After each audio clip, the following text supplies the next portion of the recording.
Hello, everybody, and welcome to Wild Moments brought to you by Explore.org. We have none other than Kelly in the house. How's it going, Kelly? It's going wonderfully, Trish. How lovely to see you again. Everything is well. How are you going? I'm pretty good. It's a nice, clear day for now in Cape Town. If you didn't know, it's rainy in Cape Town in winter, so it's terrible. And I went mushroom foraging today. Oh, what did you I'm find? We found quite a few pine rings, which are these orange mushrooms that grow near pine trees. So and edible. In fact, Ah, edible across like it's a not an indigenous species here in South Africa. So it's one that's just spread as pine trees were brought from various locations to various countries for building. So they're apparently very tasty. I'm not sure if I hmm, yeah, I'm not everyone sure. is obsessed with of all the things in the bush. There's trees and plants and everything. Everyone's obsessed of whether or not you can eat mushrooms. I'm on a couple of it's really sad. Southern African mushroom Facebook pages, and it's the first thing Oh, everyone so says. am Everyone's I. obsessed. Yeah, everybody's obsessed with they have to eat the mushrooms. It's like just go to the shop. Just don't risk it. No. Risk it.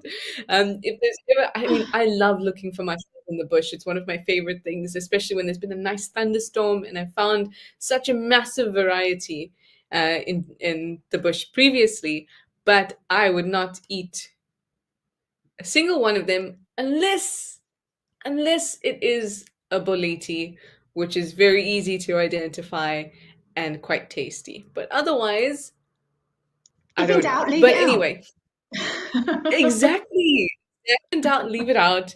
And mushrooms will give you a lot of doubt. I also, but I was with people who have already foraged and are professional at this, and they said this is great, and somebody's already cooked them up and ate them.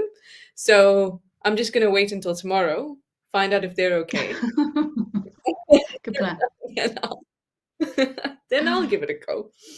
Um, but welcome, everybody. Thank you for always listening to our introductory stories, which can be wacky or just very average. It just depends on the day.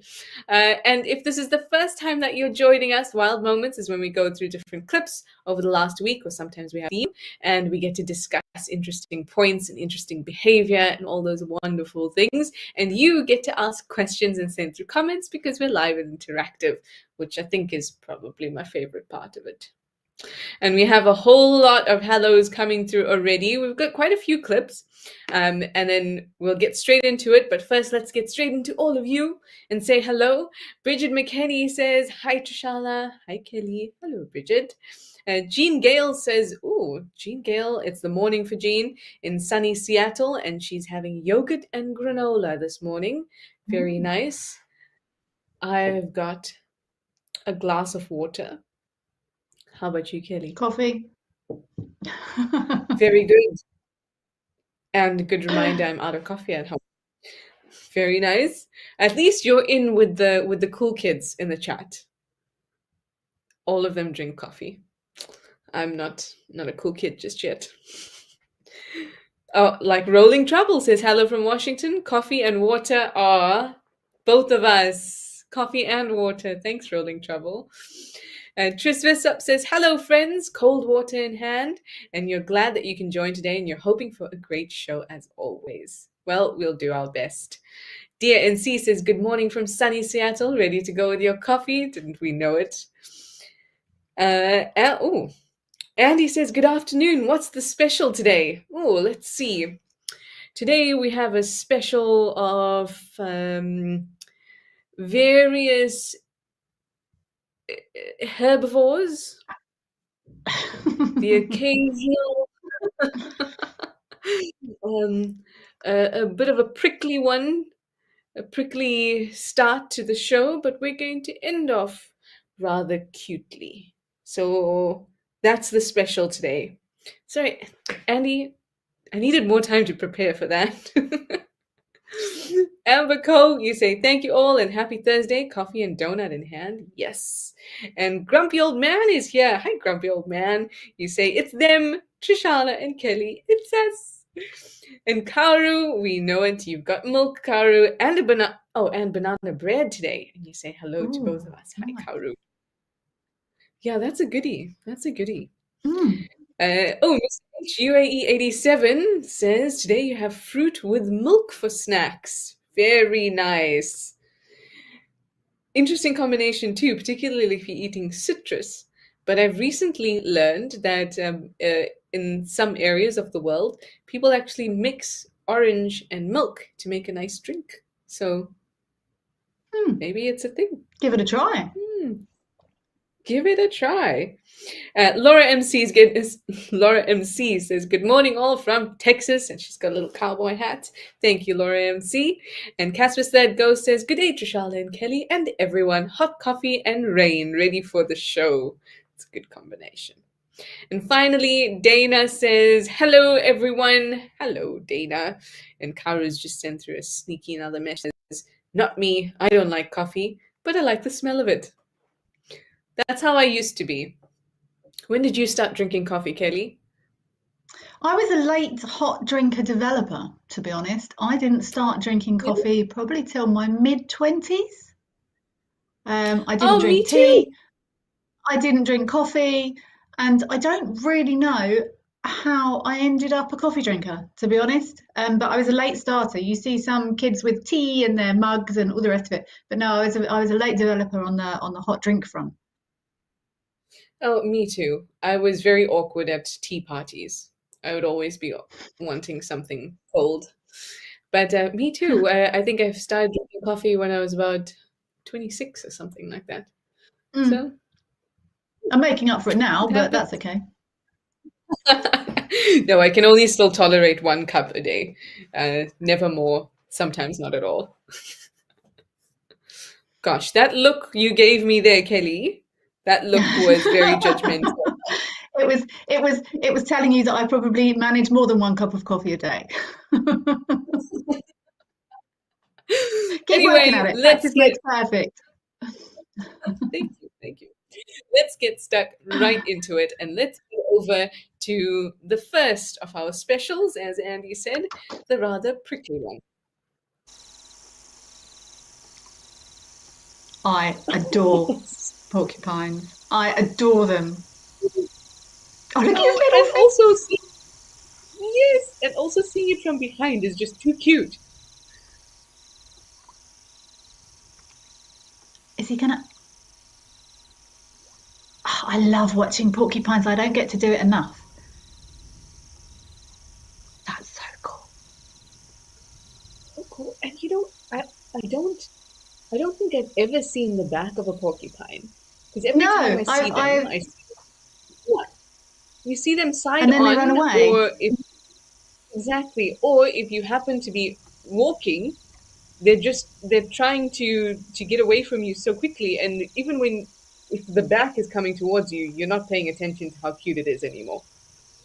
See, it almost looks like from this angle, it almost looks like he's got. I mean, I can see he's got spines, but oh look, he's going right Oh, in. oh, That go is first. so cool.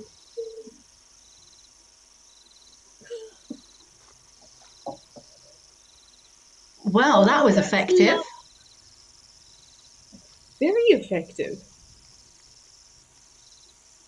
I love Definitely a little tentative porcupines. to begin with, but then he got stuck It's straight in.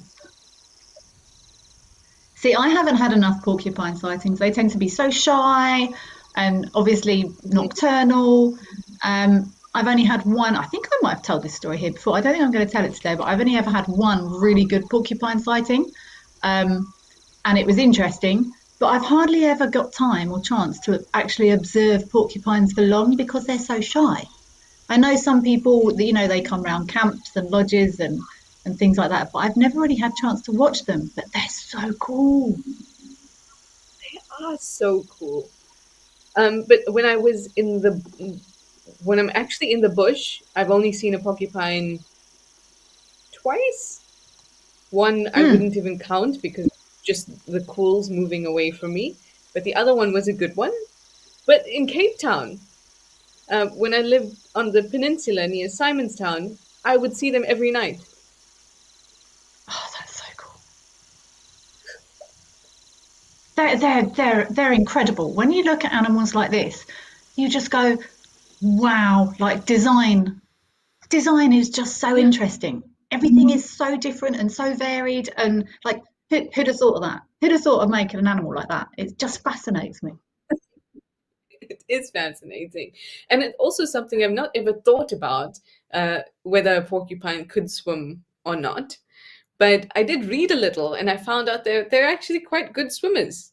Mm. And they enjoy Yeah, swimming, and it makes sense as well because if you think about their quills are hollow, so that means that yeah, they're already carrying flotation devices. So swimming must yeah. be an Got easy got thing. built-in floats, and they've got quite big feet. Nice. That's supposed to be a porcupine impression. Nice big paddles, flotation Yes, device. That I'm surprised they're not aquatic. exactly. Oh, that was so lovely. That was something I never imagined I'd see, No. never thought about before. And that's the beauty of the cameras because it's static, it's in one place. Whatever Yeah. comes along, comes along. And I bet if we were out actually on a reserve working, we would seldom see something like this. I mean, I don't think we'd ever see something like this.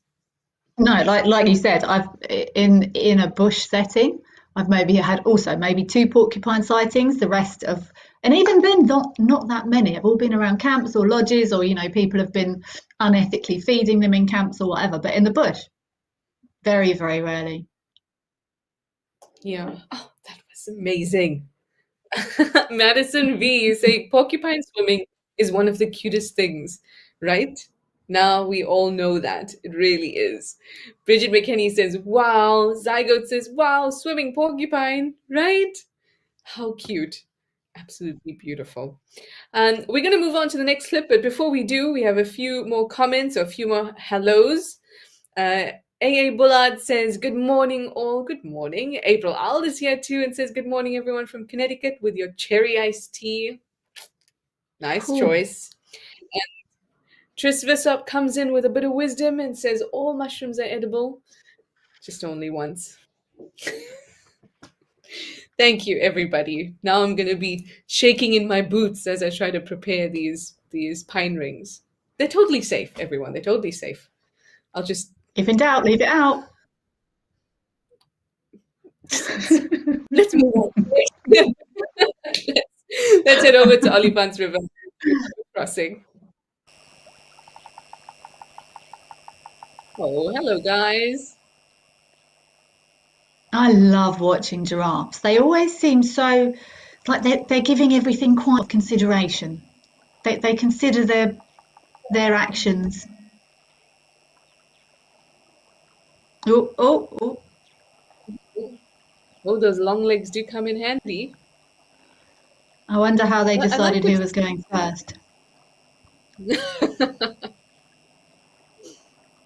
I like how you say that they give everything kind of, or it looks like they give everything a quiet consideration. And that's very much how I feel about them too. Whether it's at a waterhole, even their predatory alarm system of just kind of staring and watching Mm. gives No, a very wise kind of personality to them. Oh, what was that? Oh, someone got a fright. Oh, no, haven't done of that. oh, Shame. And look, there was the others were just sort of starting to go. Okay, he hasn't been eaten yet. Maybe I'll give it a try. But they are very nervous though. I'm sure you as well, Trish, have sat and watched for long at water holes waiting for them to drink. That could have been a stick, or it could have been a crocodile, yeah. or it could have been a little fish that flicked or something. But that giraffe was having none of that. Well, that's it, and you see that a lot with prey animals, and like you said, particularly with giraffe, because they seem to be so nervous. I think also imagine if you're that tall and you can see so much, it just gives you more things to be anxious about. Yeah. Yeah, and also you're quite far from sort of like that. What that giraffe just saw was in the water, so that was low down. So it's got a completely different vantage point to something that, was swimming with its chin on the water. It can't, it's Yeah. not looking down at its feet, it's looking ahead of it. So maybe they have to be extra cautious in these sort of situations. You know what they're probably thinking, Trish? If in doubt, leave it out. The, words of this is the wisdom of the day. If in doubt, leave it out. But no, no, they're giving it another go now. Was there four? Where's is the fourth one still loitering? I think the fourth one hasn't come across yet. No. Okay, well, whatever I that wonder wasn't. Look, it still did. He had a really good look as he peered down into the water there. Did you see? if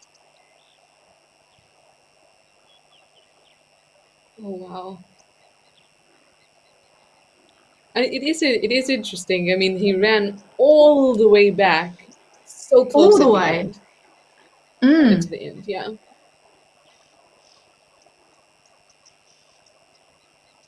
I wonder if the what kind of decision making. Oh, even this one's having a good old look. So just move on. Just move on. Don't if it's something dangerous, don't sort of stand there with it. Carry on, my friend. I wonder what kind of decision making is involved, because he went back, and they obviously you would have seen that the clip cut to a later time when they finally decided to go over Mm. again, and that obviously they need to go over, so that is the motivation for carrying on. But do you think that they would have come back to that side, or the main one that went across would have come back to that side, and then thought about whether what it saw was dangerous or not, and then decided to give it a go again? Because they also crossed at the exact same point. I'm not sure. I know from the studies I've been doing with companion animal behavior and well it's mammalian behavior. Obviously humans have got a much bigger frontal lobe. They do much more, they've got much more capacity for processing.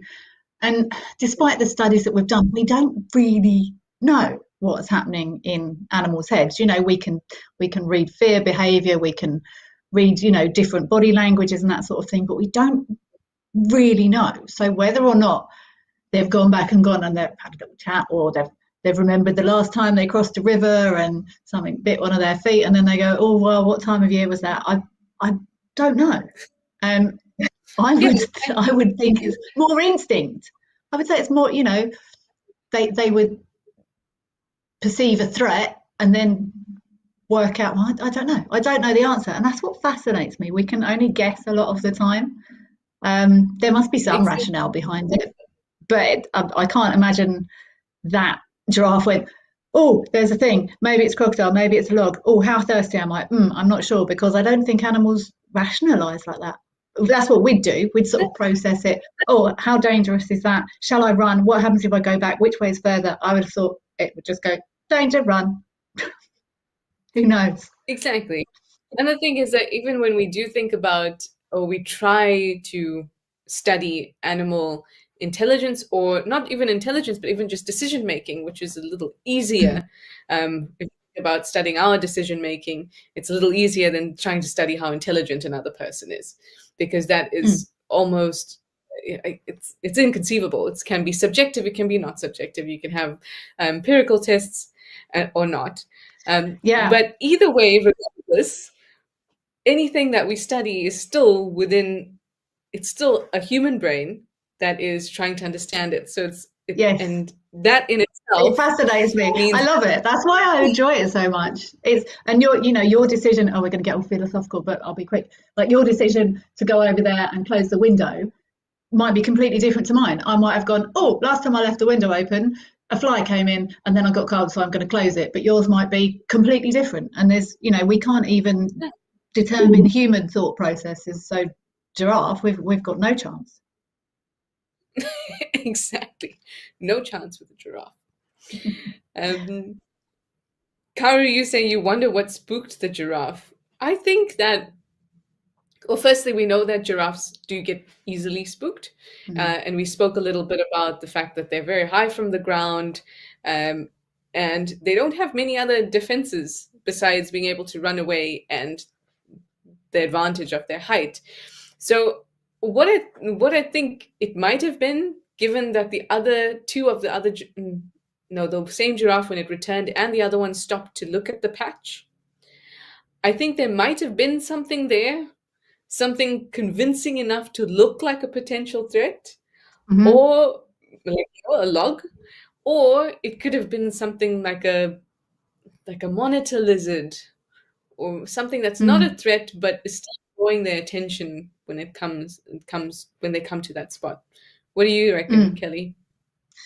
It could have been anything. Giraffe are so twitchy anyway. Um, it could. Too much If I was forced to, yeah, if I was forced to guess, I'd say it's probably a funny looking stone or a funny looking log, and maybe something moved next to the funny looking thing. And then they went away, processed, and then they checked and went, "Oh no, that's just a funny looking thing there.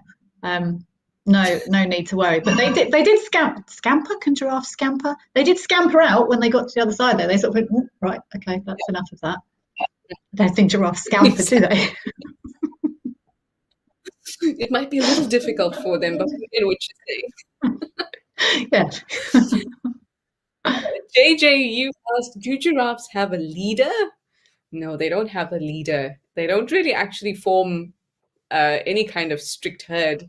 They have what we call a fusion society. So it means they come in, they move out, they sometimes they'll form aggregations, sometimes they won't. But there's no kind of strict rules around herds, and if there's no strict rules around that, then there's no point in having a leader.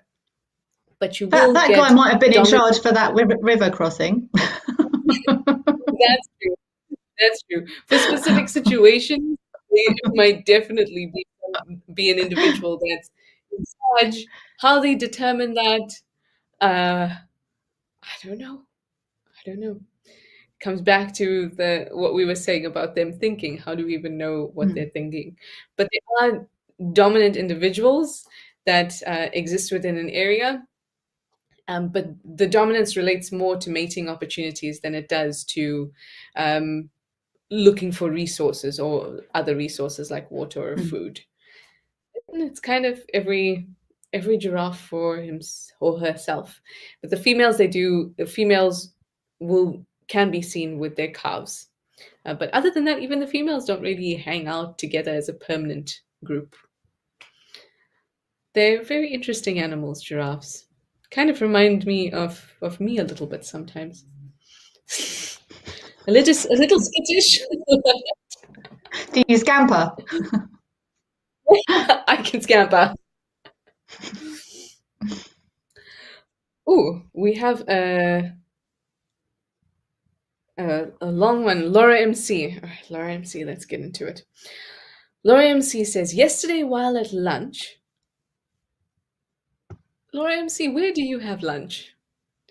And she continues, an armadillo was eating bugs in the field next to us. That is very lucky. Even though you're from Texas, I'd never seen one in the wild during the day, and they're really cute. When I was a little kid, an armadillo used to be one of my favorite animals, like one of the animals I really wanted to see. So your question is, are armadillos kin to aardvark or even pangolins? As far as I know, they're not at all related to aardvarks or pangolins. Um, Aardvarks are the only animal in their family. Mm-hmm. Ooh, tubulo, No, I'm not doing. tubulidentia. Carry on, Trish. As soon as you realize what I was doing, you're like, no. But aardvarks are the only one in their family. And I think the same goes for pangolins as well. Now, there's lots of different species of pangolins around the world, but here in Africa, I think they all belong to. No, I might be wrong, but I I'm don't not think sure either. there's I was any. thinking, I think armadillos are separate, I'd have to look Yeah. like what armadillos scaly bits are made up of, or what they're, whatever they're called, what they're made of, that sort of thing. I wouldn't have thought aardvark sit with them. But armadillos, I don't know, to be honest. I'm also not sure. They're I'm very cool though. pretty sure that pangolins are in their own family.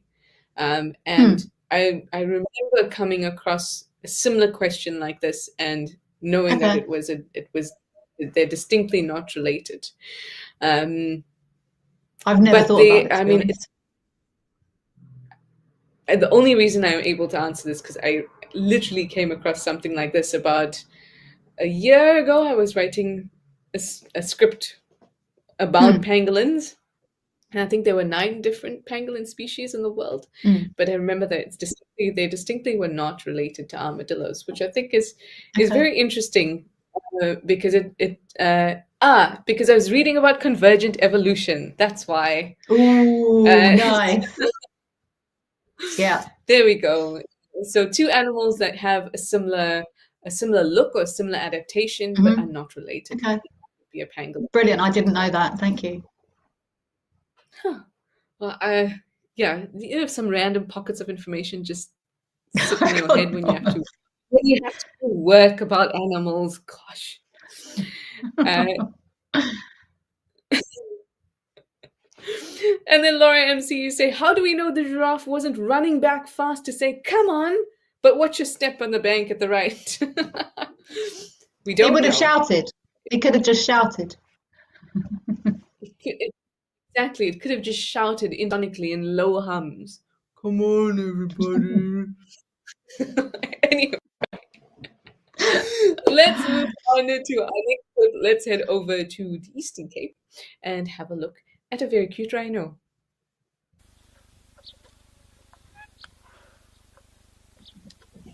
Oh, hello, baby. Oh, is it the rhino making those sounds? I love that noise. There's some strange sounds in the animal kingdom, but a massive rhino doing that is fascinating. It sounds like a whale. It does. Oh,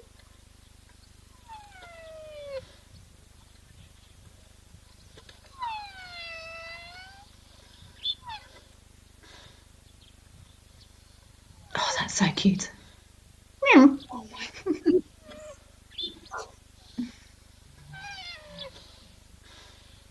Oh, I had no idea they make these sounds.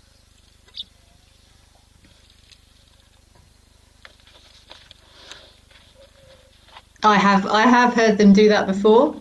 Not often a rhino Oh, that big. Normally it's the tiny ones, but I had to work it out. It's the strangest sound to come out of such a big animal.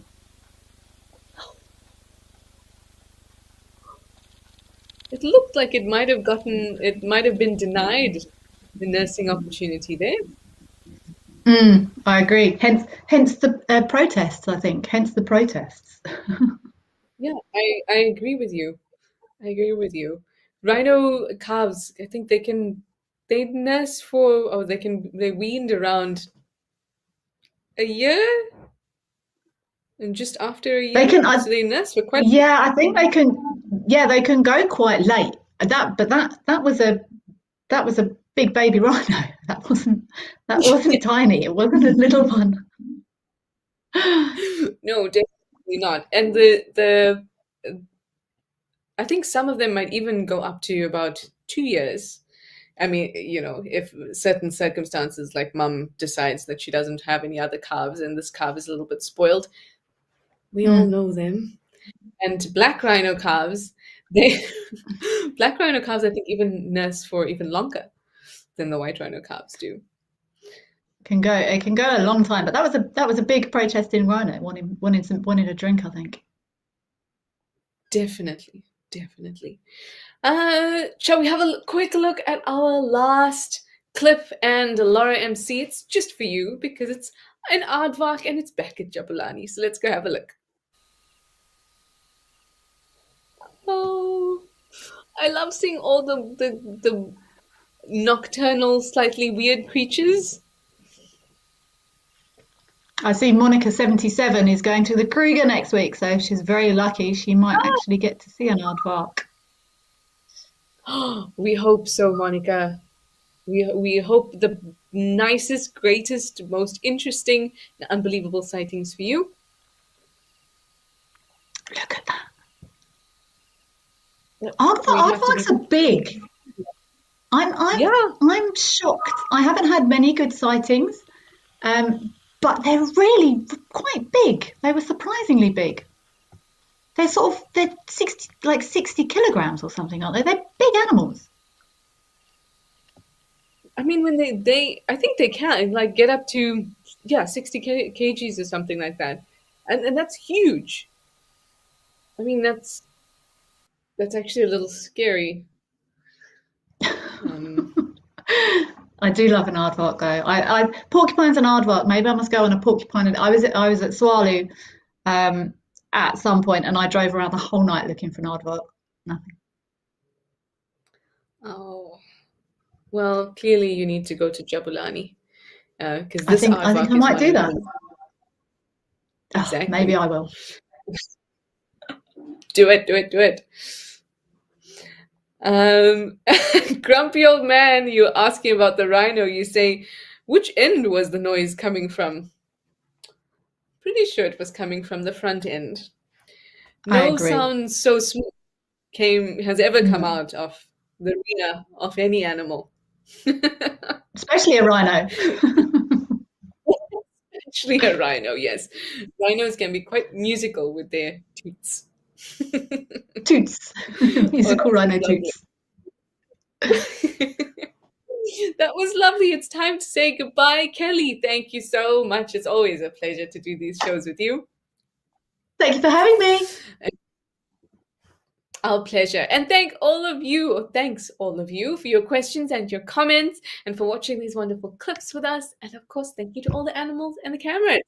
But we are saying goodbye for now, and we'll see you again next week. Bye.